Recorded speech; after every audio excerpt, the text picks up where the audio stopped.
Hello friends, my name is Ankita Mishra and I secured 105 rank in Civil Services exam 2017. I'm here to talk about what worked for me, what didn't work for me, and इसमें से जो भी आपको suitable लगे, you can take it with you if it matches with your preparation, and if it does not match with your preparation, तो please kindly ignore it. So सबसे पहले तो मैं ये बोलना चाहती हूँ कि आई थिंक हम सब सेम हैं. आई थिंक 105 रैंक स्कोर करने वाला या फर्स्ट रैंक स्कोर करने वाला या 990 रैंक स्कोर करने वाला या somebody who is not in the list, सब सेम है इन नॉलेज, इन इंटेलेक्ट. अगर आपने ऑनेस्टली प्रिपेयर किया है ये एग्ज़ाम के लिए, ईमानदारी से प्रेपरेशन की है, तो सब एक बराबर है. फिर किसी में बस ये थोड़ा बहुत इधर उधर जो गलतियाँ रह जाती हैं उनको छोड़ करके आप नॉलेज की बेसिस पे उनको जज नहीं कर सकते हैं. सो आई वुड से कि बेसिकली जो लोग लिस्ट में नहीं आ पाते वो हमारे जैसे ही हैं. बस दो चीज़ें उनमें लैकिंग हो सकती है. एक डायरेक्शन, मे बी उनको डायरेक्शन रॉन्ग मिला हो, वो बहुत हार्ड वर्क तो कर रहे हों बट रॉन्ग डायरेक्शन में कर रहे हों. और दूसरा आई वुड से कि कुछ finishing touch here and there, like answer structure करने में या मेन प्रीलिम्स में कितने नंबर ऑफ क्वेश्चंस अटेम्प्ट करने हैं उसमें, या प्रॉबली ऑप्शनल में थोड़ा हियर एंड देयर पेपर छूट गया हो इस वजह से, तो कुछ इसकी वजह से वो रह गए होंगे. बाकी मेरा ये मानना है कि सब जो ईमानदारी से प्रिपेयर कर रहे हैं, दिल से प्रिपेयर कर रहे हैं, सब एक बराबर है. तो अब इसी थॉट के साथ हम आगे बढ़ते हैं. दूसरा मैं एक बात यहाँ पे एम्फेसाइज़ करना चाहती हूँ कि यहाँ पे हम जो यूपीएससी के लिए प्रिपेयर करते हैं, it's a very टायरसम process, the entire UPSC वाला चीज़, इट ब्रेक्स यू. तो ये प्रोसेस में क्या होता है कि बहुत लोग ऐसे सोचते हैं कि हमारा एक बैकअप होना चाहिए, जो कि बहुत लाजमी भी है, होना भी चाहिए. Actually you need to have a backup. But I would like to say one thing, यहाँ पे मैं थोड़ा सा डिफ़र करती हूँ कि अगर आप शिद्दत से प्रिपेयर कर रहे हैं यूपीएससी के लिए, तो एटलीस्ट एक अटेम्प्ट ऐसा दे दीजिए जिसमें आप और कोई भी एग्ज़ाम्स नहीं दे रहे हो. ना ही आप एसएससी के बारे में वरी कर रहे हो, ना ही आप स्टेट सर्विसेज के बारे में वरी कर रहे हो, ना ही आईबी के बारे में वरी कर रहे हो.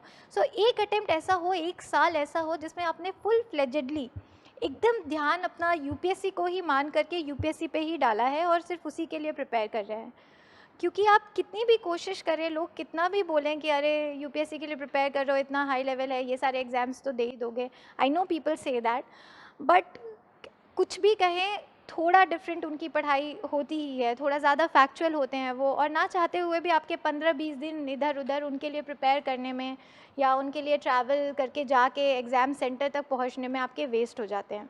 सो मेरा पर्सनल ये मानना है कि एटलीस्ट एक अटेम्प्ट यूपीएससी को फुल फ्लेजेडली दे दीजिए. बाकी let's start talking about the preparation वाला फेज़. तो आई वुड से कि प्रीलिम्स के लिए तो टाइम बहुत कम बचा है, तो मैं प्रीलिम्स के बारे में ज़्यादा आपको नहीं बता पाऊँगी. आई वुड जस्ट से कि आप फुल कॉन्फिडेंस से जाइए. अब जितना प्रिपेयर हो गया है हो गया है, अब बस इससे ज़्यादा यू कैन नॉट डू. आप अपने मन में ये मान के चलिए कि आपका क्लियर हो रहा है. आपको जितना करना था आपने वो मेहनत कर दी, आपने अब वो डाल दिया. अब भगवान की इच्छा है और वो अच्छी होगी बिकॉज़ आपने मेहनत की है. तो आप फुल कॉन्फिडेंस के साथ जाइए. जो प्रिपेयर किया है उसको अच्छे से बार बार रिवाइज़ कीजिए. कुछ नया पढ़ने की ज़रूरत नहीं है इस टाइम में. जो पुराना टेस्ट सीरीज़ या कुछ भी जो सॉल्व किया है उसको थोड़ा रिवाइज़ कर लीजिए. एंड उस दिन, जिस दिन आप एग्ज़ाम सेंटर में जा रहे हैं, उसके लिए मैं एक बात बोलना चाहती हूँ. उस दिन आपका माइंड फ्रेम ऐसा होना चाहिए कि बस अभी क्लियर हो रहा है ये एग्ज़ाम. इस कॉन्फिडेंस, इस जज्बे के साथ जाइए and I am sure you will come out with flying colours after the prelims. So मैं प्रीलिम्स के बाद सीधे मेंस पे आती हूँ, बिकॉज़ मेंस के लिए अभी टाइम है. एंड जो ये 4 महीने होते हैं प्रीलिम्स से मेंस के बीच के, they are extremely crucial for an aspirant. मतलब this is your make it or break it वाला टाइम. तो इसको प्लान करना इज़ एक्सट्रीमली इम्पॉर्टेंट. तो जो ये 4 महीने हैं, अगर इसमें आपने प्लानिंग नहीं की, आपका कोई टाइम टेबल नहीं रहा, तो इससे क्या होता है कि आप हैफजर्डली प्रिपेयर करने लगते हैं. तो कभी ऑप्शनल रह जाता है, कभी जीएस रह जाता है, कभी ऐसे पे फोकस नहीं हो पाता. और ये सब इस वजह से होता है कि आप इधर से उधर हॉप कर रहे होते हो, क्योंकि आपके पास एक टाइम टेबल तो होता नहीं है. तो आई वुड से सबसे ज़्यादा इम्पॉर्टेंट ये है कि जब आपका प्रीलिम्स ख़त्म हो और आप आएँ, एक दिन अपना वो दिन ऑफ वगैरह लीजिए, उसके बाद गेट बैक टू स्टडीज़ और सबसे पहले आप अपना टाइम टेबल बनाइए. अब टाइम टेबल भी ऐसा नहीं कि मतलब मैं 5 बजे से 12 बजे तक पढ़ रही हूँ और फिर 12 से ये, इतना माइक्रो टाइम टेबल बनाने की ज़रूरत नहीं है। जो सबसे ज़्यादा ज़रूरत है वो ये है कि आपका एक मैक्रो टाइम टेबल रेडी होना चाहिए कि इतने से इतने दिन में मैं अपना ऑप्शनल फिनिश करूँगी, इतने से इतने दिन में मेरा जीएस होगा, या इतना टाइम मैं ऐसे को दूँगी। इस तरीके से आपका एक प्रॉपर टाइम टेबल होना चाहिए। मेरी ओपिनियन में मुझे लगता है कि सबसे पहले आपको अपना ऑप्शनल उठाना चाहिए, बिकॉज़ ऑप्शनल बहुत ही ज़्यादा इंपॉर्टेंट है एंड काफ़ी स्कोरिंग होता है compare to GS. So GS में अगर आप मार्क्स इम्प्रूवमेंट की बात करें तो आप बहुत टाइम लगाएंगे तो आपको मुश्किल से 5 मार्क्स की इम्प्रूवमेंट होगी, बट वहीं ऑप्शनल में अगर आपने वो एफर्ट मारा हो तो आप काफ़ी अच्छा इम्प्रूव कर सकते हैं। तो सबसे पहले तो आप अपना ऑप्शनल प्रिपेयर कीजिए। इसके साथ मैं आपको एक बात बोलना चाहती हूँ कि while you are preparing for your optional, जो सबसे पहले आपने लिया है, आप टेस्ट लिखना मत छोड़िए।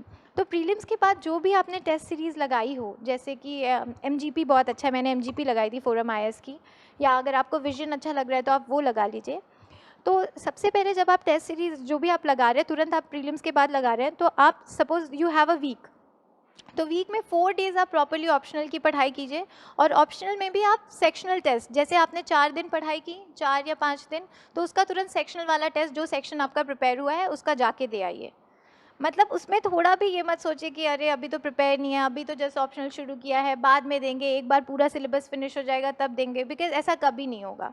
तो आप सेक्शनल देते जाइए। दूसरा, जब आप 4 दिन ये पढ़ रहे हैं तो सपोज 7 डेज़ का वीक होता है, तो 7th डे आपने जीएस का टेस्ट शेड्यूल कर लीजिए। सो हर Sunday suppose if you are writing GS, तो बस एक दिन पहले, यानी कि जो 6th डे आपका होगा, उस दिन आप थोड़ा बहुत इधर उधर से जो भी आपने प्रीलिम्स में इतना पढ़ा ही है जीएस, और थोड़ा बहुत जो आपके अपने अगर नोट्स हो पुराने या नहीं भी हो तो भी बस मुंह उठाए चले जाइए, दे के आइए। मतलब राइटिंग द टेस्ट वो सबसे ज़्यादा इम्पॉर्टेंट है। आए ना आए कोई बात नहीं, वहाँ पे आपको आ जाएगा अपने से आंसर बनाना। कुछ नहीं तो ये पूरे प्रोसेस से आप ये तो सीख लोगे कि कैसे उन क्वेश्चंस को आंसर करें जिनका आंसर हमें आता ही नहीं है।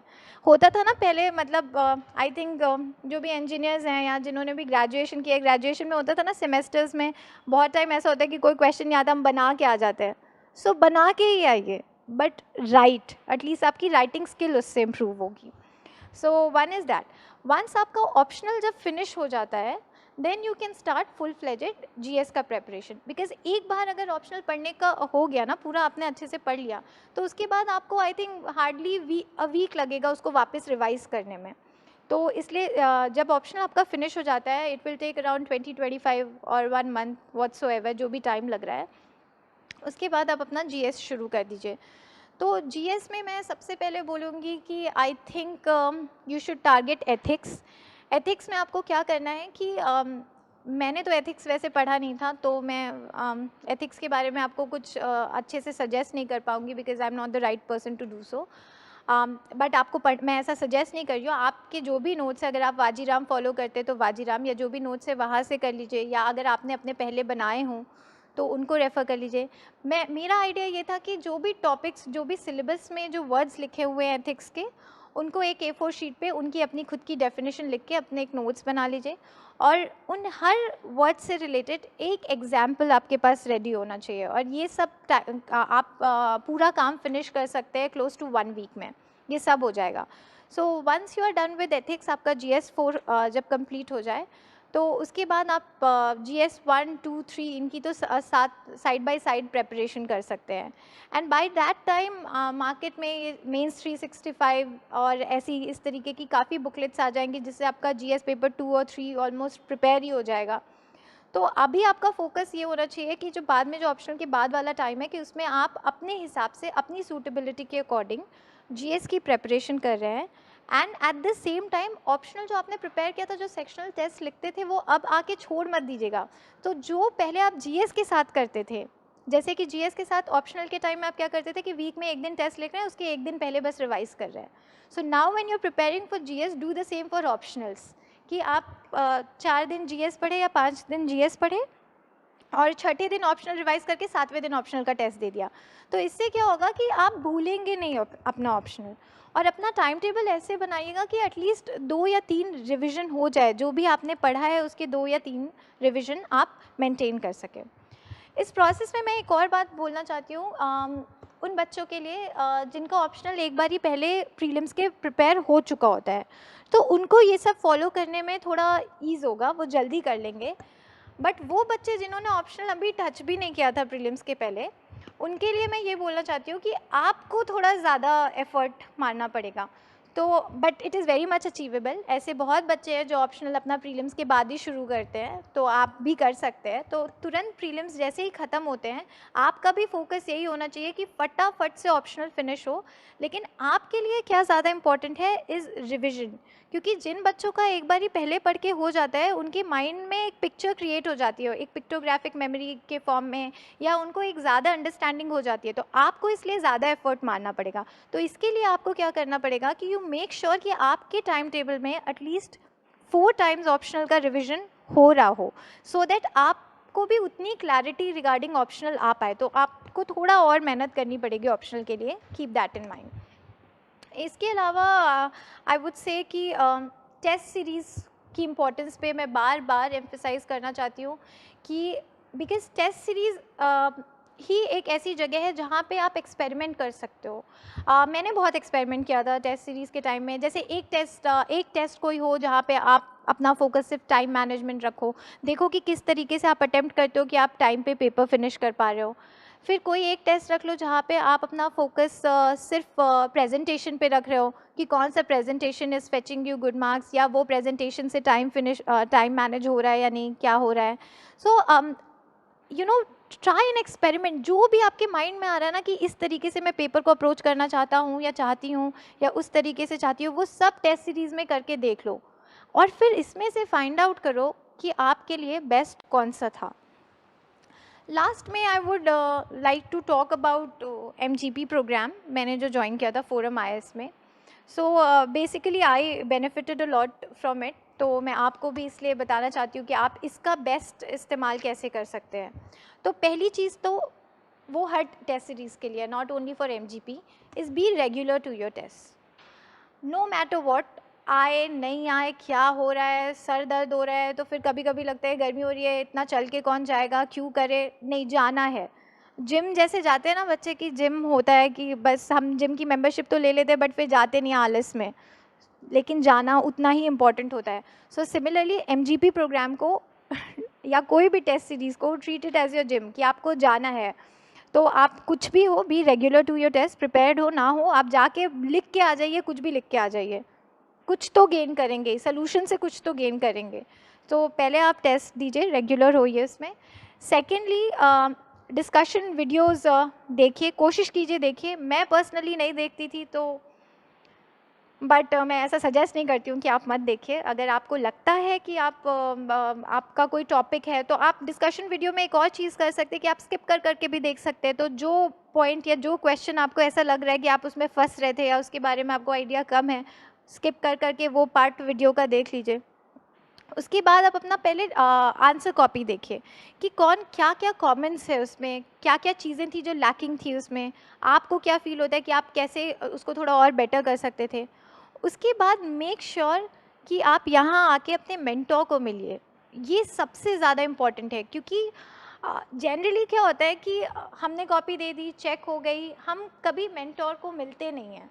हम सोचते हैं, कई लोग तो इस वजह से नहीं मिलते जिनके कम मार्क्स आते हैं, वो सोचते हैं कि अरे बेइज्जती हो जाएगी। बट ऐसा कुछ नहीं होता है, हम सब एक बराबर है। ऐसे बहुत बच्चे जिनके गंदे आते हैं, मेरे खुद भी गंदे आते थे पहले। तो आप जाइए, आप अपने मेंटोर को मिलिए, ओनली देन ही will be able to guide you ना, कि आपकी पर्सनल स्ट्रेंथ देख करके वो चीज़ें बता सकता है आपको। सो आप अगर अपनी चीज़ें बताएंगे, आप अपने स्ट्रेंथ्स, वो आपकी स्ट्रेंथ्स को गेज कर पाएंगे, आपके मेंटोर्स। एंड आपने क्या क्या मिस्टेक्स किए हैं उनको ज़्यादा बेटर वो करेक्ट कर पाएंगे। आप अपने डाउट्स 1 to 1 उनको पूछ पाएंगे। So make sure that you meet your mentor and what doubts you have, आप उसको प्रॉपरली क्लियर कर पाए।